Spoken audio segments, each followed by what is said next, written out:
What's if you from your perspective as a producer of a podcast that gets seen by millions of people, when you're looking at things all the time, you're paying attention to trends, you're looking at online activity, metaverse bullshit, all this stuff.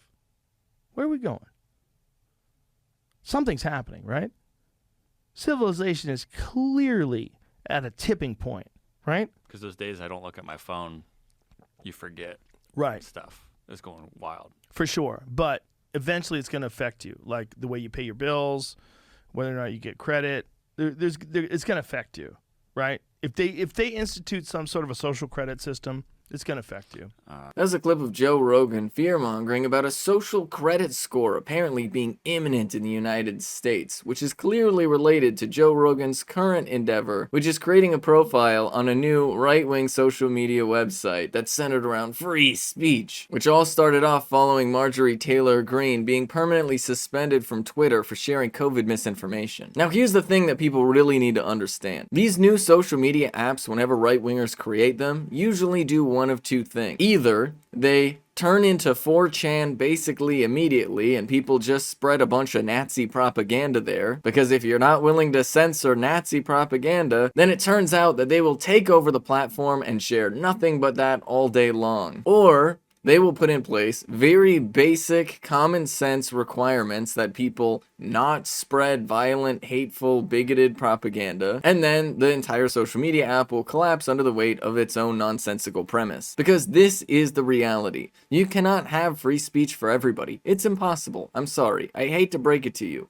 If you make a space comfortable and safe for Nazis, it will be uncomfortable and unsafe for other people. I would say pretty much everybody else. So there are certain lines that we have to draw in terms of what people can say and do on the internet. If Nazis are allowed to send death threats to every random person on a platform, then that platform is immediately going to become an unsafe place for anybody but Nazis, or anybody but white men like Joe Rogan, who gleefully dive headfirst in a right-wing free speech platform. And there are many domains under which it makes sense to limit what people can say on the internet. Marjorie Taylor Greene is an elected official, and with that is going to carry with her a certain degree of credibility. The problem is, when you have somebody with a certain degree of credibility like that, spreading a bunch of nonsense misinformation about especially medical issues, that can put people's lives in actual danger. Much like crying fire in a crowded room, telling people that COVID is fake in the middle of a pandemic that's literally killing thousands of people every single day is a pretty dangerous thing to do. And here's the thing, it's not like these social media apps are banning everybody that disagrees with Joe Biden about coronavirus. I disagree with Joe Biden about coronavirus all the time. I think he needs to take it more seriously. No,